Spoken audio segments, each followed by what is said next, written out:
बिस्मिल्लाहिर्रहमानिर्रहीम, अस्सलामु अलैकुम। Welcome to the study of MCQs. The study of MCQs के प्लेटफॉर्म से एक नए सेशन के साथ आपको खुश आमदीद कहता हूं।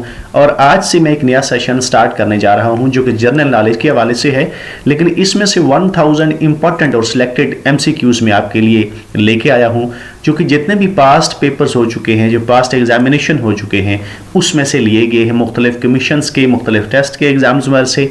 और these are very important and very repetitive MCQs हैं, और आने वाले जितने भी अपकमिंग एग्जामिनेशन हैं उनमें से इस तरह के क्वेश्चंस बार बार रिपीट होते हैं। आज का ये सेट 1 है, अराउंड 20 क्वेश्चन इसमें से हम देखेंगे, लेकिन उसके साथ एडिशनल इन्फॉर्मेशन की भी अगर आप मैं मिला दूं तो ये तकरीबन 50 इंपॉर्टेंट पॉइंट्स आपके बन जाएंगे इन 20 क्वेश्चंस के साथ। तो ये मुख्तसर सेशन आपने एंड तक देखना है और अपने फीडबैक से मुझे आगाह करना है कि आज का सेशन आपको कैसा लगा। क्वेश्चन नंबर 1 हमारे पास है, Sharm el Sheikh is the sea port of which country. Sharm el Sheikh के नाम से एक मशहूर सी पोर्ट है, उसका ताल्लुक किस मुल्क के साथ है? तुर्की के साथ उसका ताल्लुक है, कनाडा के साथ, या इजिप्ट यानी मिस्र के साथ उसका ताल्लुक है? और इस सवाल का सही ऑप्शन है इजिप्ट। ये मिस्र की मशहूर बंदरगाह है और इसकी वजह शोहरत ये है कि यहाँ पे वाटर स्पोर्ट्स बहुत अच्छी होती हैं, और डाइविंग स्पोर्ट्स के हवाले से, क्वाड बाइकिंग के हवाले से और डेजर्ट सफारी के हवाले से this is the very famous city of Egypt. और यहाँ पे करंट अफेयर्स का एक क्वेश्चन भी मैं आपको बताता चलूँ कि रिसेंटली जो COP27 हुई थी, conference of parties of Paris agreement, वो 27th सेशन जो उसका हुआ था वो शर्म उल शेख में हुआ था, और ये पिछले साल 6 नवंबर से लेकर 20 नवंबर 2022 में ये मुनक्किद हुआ था। COP27 शर्म उल शेख शहर के मुकाम पर। अगला क्वेश्चन हमारे पास है, विच एंजाइम डाइजेस्ट स्टार्च। कौन सा एंजाइम है जो स्टार्च यानी निशास्ता को जज़ब करता है या उसको हजम करता है? टाइलिन, लाइपेज या लाइकेज? उसका सही ऑप्शन है पाइलिन।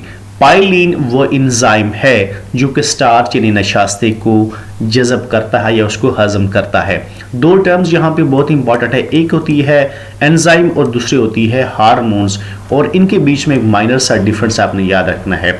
एक तो जो एंजाइम्स होते हैं ये बायोलॉजिकल कैटलिस्ट होते हैं और ये बायोकेमिकल रिएक्शन को स्पीड अप करते हैं।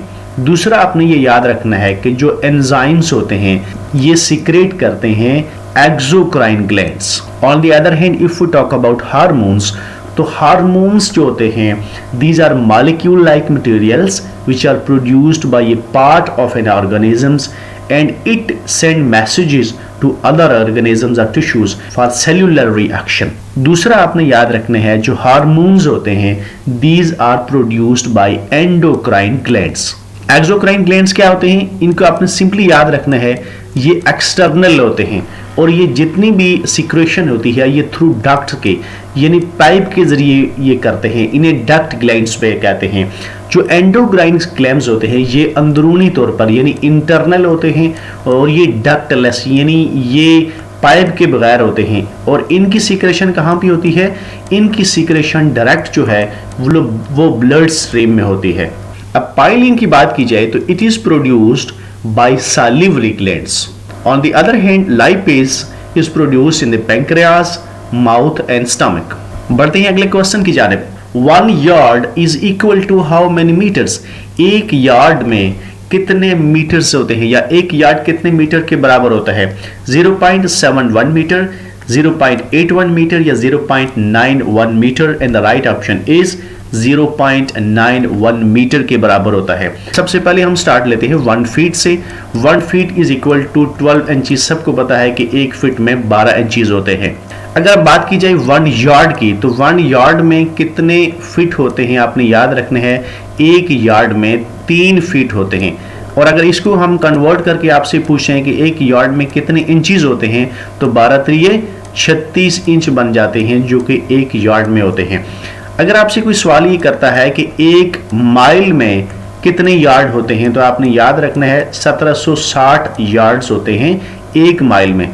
अगर आपसे कोई सवाल ये करता है कि 1 मील में कितने फिट होते हैं, तो इसका क्वेश्चन है 5280 फीट। इसी तरह मीटर के हवाले से भी कुछ चीज़ें हैं जो कि एसोसिएटेड है, मैं आपको बता देता हूँ। 1 metre is equal to how many inches, तो आपने याद रखना है 37 इंचेस 1 मीटर में होती है, यानी 3 फुट और 3.37 इंचेस एक मीटर के अंदर होते हैं। अगर आपसे ये क्वेश्चन आता है कि 1 मीटर के अंदर कितने फिट होते हैं, तो आपने याद रखना है 3.28 फिट। अगर आपसे ये क्वेश्चन ये आता है कि 1 मीटर के अंदर कितने यार्ड्स होते हैं, 1.094 यार्ड्स 1 मीटर के अंदर होते हैं। Boston T party event in American history took place in which year. Important question है कि बोस्टन टी पार्टी का जो इंपॉर्टेंट वाकया है अमेरिकन फ्रीडम हिस्ट्री में वो कब हुआ था? 1771 का हुआ था, 1773 में हुआ था या 1777 में हुआ था? इस सवाल का सही ऑप्शन है 1773, यानी 1773 में ये वाकया हुआ था। अगर आपसे कोई इसकी डेट पूछता है तो आपने याद रखनी है, इसकी डेट है 16 दिसंबर 1773 को बोस्टन टी पार्टी का वाकया रुनमा हुआ था। अगला क्वेश्चन हमारे पास है, which of the following is not a viral disease.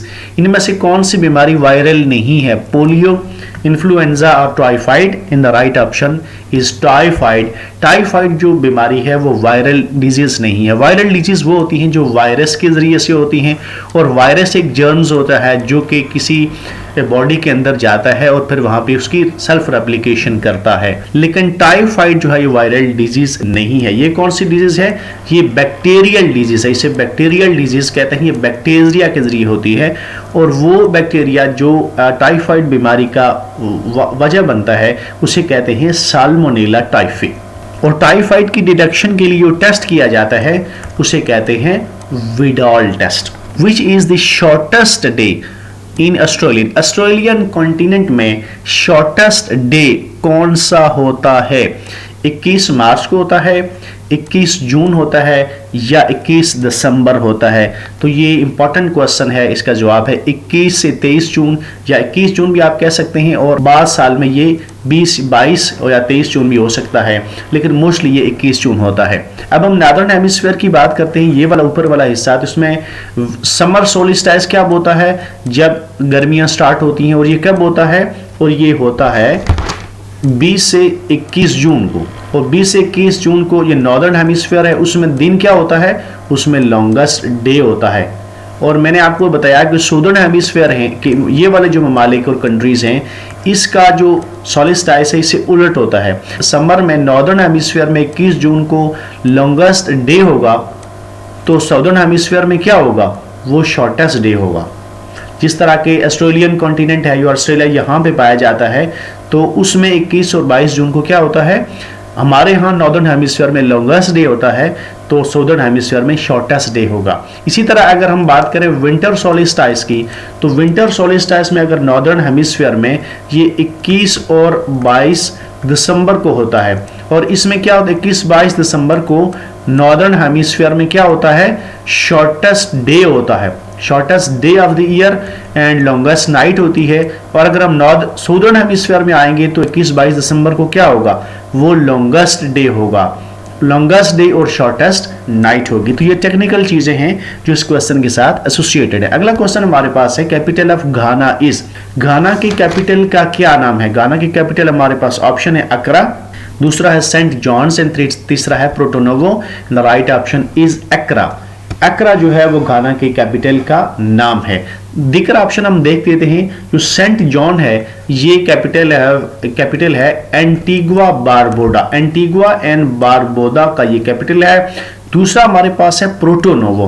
प्रोटोनोवो is the capital of West African country है बेनिन, उसका ये कैपिटल है। नेक्स्ट क्वेश्चन है, currency of Turkey is lira, baht या kwanza. In the right option is lira. Turkey की currency का नाम है लीरा। दीगर ऑप्शन में अगर हम बात करें भात की, baht is the currency of Thailand और kwanza is the currency of Angola. Name the deepest lake of the world. दुनिया की सबसे गहरी लेक कौन सी है? लेक बेकल, लेक सुपीरियर या लेक टंजानाइका। तो राइट ऑप्शन इज लेक बेकल। लेक बेकल जो है वो दुनिया की सबसे गहरी लेक है और इसकी डेप्थ बनती है 1642 मीटर, और इसको अगर हम फीट में कन्वर्ट करते हैं तो 5387 फीट इसकी डेप्थ बनती है। अगर आपसे क्वेश्चन ये आता है कि what is the second deepest lake in the world, so that is lake Tanganyika, और ये दूसरे नंबर पे आती है डीपेस्ट लेक्स की कैटेगरी में। यहाँ पे दीगर ऑप्शन में लेक सुपीरियर हमारे पास है, world's largest fresh water lake है, और दूसरे नंबर पर यहाँ पे आती है लेक विक्टोरिया, उसके बाद लेक ह्यूरन। लेक टैंजानाइका के बारे से एक और चीज आपने याद रखनी है, वर्ल्ड्स लॉन्गेस्ट लेक भी है, और ये 4 कंट्री हैं वेस्टर्न अफ्रीका के, वहां पे पाई जाती है। उसमें से है Tanzania, Democratic Republic of Congo, Burundi and Zambia. These are the 4 west African country जहां में ये पाई जाती है। और इसकी लेंथ की अगर हम बात करें तो 676 किलोमीटर इसकी लेंथ है, और विड्थ इसकी है 50 किलोमीटर। ये दुनिया की सबसे लॉन्गेस्ट लेक है। आगे बढ़ते हैं अगले क्वेश्चन की जानिब। Which famous personality died at Saint Helena, Saint Helena के मुकाम पर किस मशहूर शख्सियत का इंतकाल हुआ था? हिटलर की वफात हुई थी, नेपोलियन की या मुसोलिनी की? The right option is Napoleon Bonaparte, और आपने याद रखनी है जगह है सेंट हेलेना। अगला क्वेश्चन है current name of Sri Lanka was adopted in which year, Sri Lanka का जो मौजूदा नाम श्रीलंका है ये कब अडॉप्ट किया गया? 1972 में, 1968 में या 1971 में? और सवाल का सही ऑप्शन है 1972 में इसका जो मौजूदा नाम है श्रीलंका का वो अडॉप्ट किया गया। फॉर्मर नेम अगर आपसे पूछे तो इस नाम है सीलोन, और श्रीलंका की एडमिनिस्ट्रेटिव कैपिटल अगर आपसे कोई पूछे तो आपने याद रखना है administrative and legislative capital of Sri Lanka is Sri Jayawardenepura Kotte. That comes to the end of this session. आज का सेशन अपने इख्तिताम को पहुंचा। अपने फीडबैक से मुझे जरूर आगाह कीजिएगा और मेरे चैनल को सब्सक्राइब कीजिएगा। मिलते हैं नेक्स्ट सेशन में नेक्स्ट क्वेश्चन के साथ। Thank you very much. Allah Hafiz.